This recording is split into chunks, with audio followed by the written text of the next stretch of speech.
Everyone, welcome to my YouTube channel. So in this video I'm going to share some steps which will help you to choose a right career path. आजकल career को लेके बहुत confusion रहता है।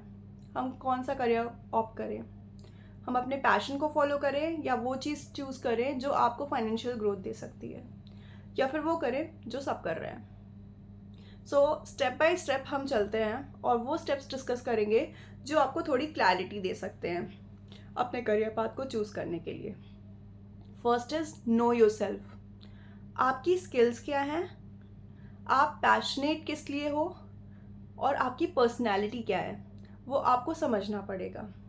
आप कुछ questions भी अपने से पूछ सकते हो कि कौन सा काम आप नेचुरली अच्छा कर रहे हो, कौन से काम को करके आपको बहुत टायर्ड फील हो रहा है, आप बहुत ड्रेन आउट फील कर रहे हो, कौन सा काम आपको एक्साइट कर रहा है। एंड थर्ड इज़ कि मुझे इम्पॉर्टेंट लगता है कि आप अकेले काम करना चाहते हो या टीम के साथ काम करना चाहते हो। अब अगर आप ये क्वेश्चन से आंसर तब भी नहीं फाइंड कर पाते तो बहुत सारे टूल्स अवेलेबल हैं मार्केट में। पर्सनालिटी टेस्ट, स्ट्रेंथ फाइंडर, बहुत सारे टूल्स अवेलेबल हैं जो आपको हेल्प करेंगे। Second is don't follow the crowd. कभी कभी पीयर प्रेशर में हम वही करते हैं जो सब लोग कर रहे हैं, पर यह समझने की ज़रूरत है कि सबका करियर पाथ सेम नहीं होता है। तो आपका करियर पाथ ज़रूरी नहीं कि सेम हो, बिल्कुल वैसे ही जैसे आपके बेस्ट फ्रेंड का है। सबका करियर पाथ डिफरेंट होता है, तो पीयर प्रेशर में आने की बिल्कुल ज़रूरत नहीं है और वो जो आपको सेफ ऑप्शन लग रहा है वो भी चूज़ करने की ज़रूरत नहीं है। थर्ड इज़ कि स्किल्स मैटर करती हैं और स्किल्स डिग्री से ज़्यादा मैटर करती है। I will give you an example. अगर सपोज नौकरी.com में आपकी रिज्यूमे को सिलेक्ट कर दिया किसी भी कंपनी ने उस बेसिस में कि आपके पास ये डिग्री है, बट इवेंचुअली आपका इंटरव्यू होगा। इंटरव्यू में अगर आप क्वेश्चंस के आंसर ठीक से नहीं कर पाए, वो प्रैक्टिकल भी लेंगे, थ्योरी भी लेंगे, नहीं कर पाए आंसर्स, तो आपकी स्किल्स जो हैं आपकी वैसी नहीं है जो वो चाहते हैं, जो उनकी रिक्वायरमेंट है, तो इससे आपका सिलेक्शन नहीं होगा, तो इवेंचुअली आप रिजेक्ट होगे। तो आपको स्किल्स में फोकस करना चाहिए, डिग्री में भी करना चाहिए, पर स्किल्स ज़्यादा इंपॉर्टेंट है। कि मैं इसलिए मतलब इसमें फोकस कर रही हूँ, इसमें इसलिए पॉइंट आउट कर रही हूँ क्योंकि आजकल मार्केट में हम लोग पैसे देके बहुत सारी डिग्रियाँ ले सकते हैं। आई मीन आप पैसे दोगे, आपको सर्टिफिकेट मिल जाएगा, आप दे दोगे कि आपके पास ये डिग्री है, बट वो आपकी स्किल टेस्ट करेंगे। आजकल 12th स्टैंडर्ड के बाद ही कुछ बच्चे काम करने लग रहे हैं और वो बस अपने स्किल्स के बेसिस में एमएनसीज में बहुत अच्छी अच्छी पोजीशंस में काम कर रहे हैं। फ्रीलांसिंग, बहुत सारी चीज़ें हैं, तो इसलिए स्किल में फोकस करना चाहिए।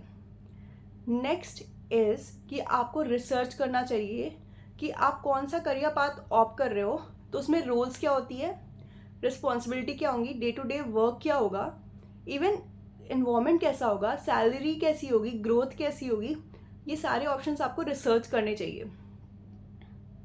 नेक्स्ट इज अगर आपने कोई भी करियर ऑप्शन चूज़ किया, जहाँ से स्टार्ट किया, ज़रूरी नहीं कि उस सेम डोमेन से आप एंड भी करोगे।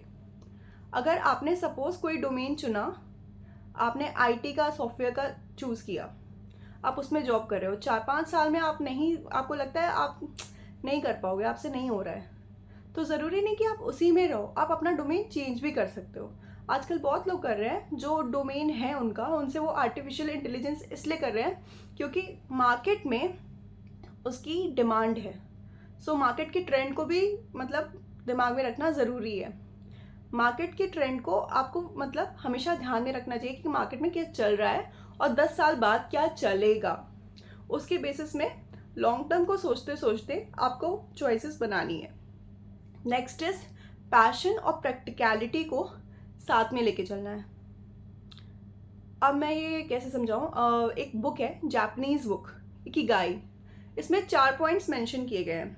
फर्स्ट इज आपको क्या चीज़ अच्छी लगती है, आई मीन आप कहाँ से मतलब किस चीज़ के लिए पैशनेट हो। सेकेंड इज आप क्या अच्छा काम कर सकते हो, मतलब आपका स्किल्स कैसी है।